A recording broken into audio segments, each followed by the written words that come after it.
Not all learners respond positively to being challenged. Some will actually go out of their way to avoid challenges. They don't like that feeling of discomfort that can come when we're outside of our comfort zone. But we know that challenge is good for students.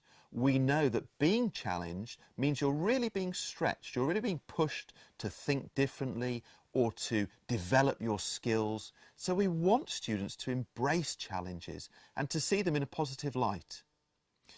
You can help students with this by modelling how to respond positively when a challenge crops up or when something really difficult is on the agenda.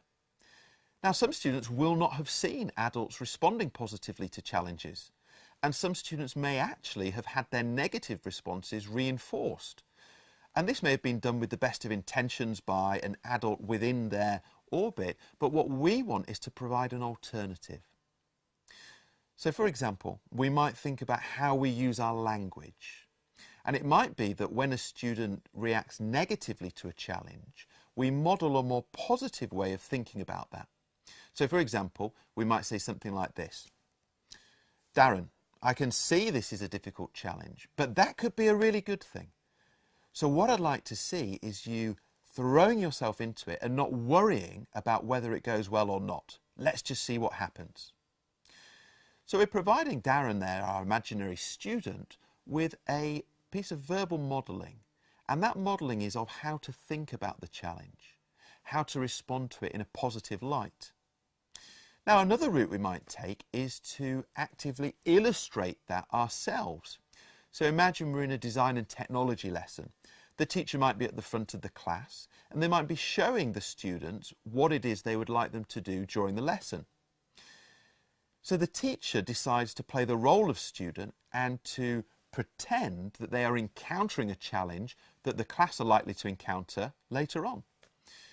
And they do this in a positive light. So they encounter the challenge and they go, oh, okay, right, this is difficult. How am I going to respond to it? And they take the students through the process of responding positively, trying different strategies, thinking through possible alternatives. So in both these examples, the verbal instruction and the physical modelling with verbal instruction as a supplement, what we're doing is we're providing students with something they can borrow from when they encounter a challenge. But there's an added extra here.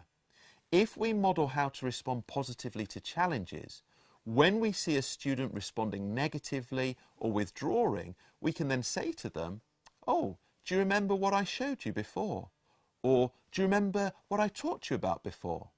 And we just cue that memory up in their mind, and that gives them something positive to latch onto and to then apply to that particular setting. Golden nugget. By modelling how to respond positively to challenges, you can change how students think about themselves and their own abilities.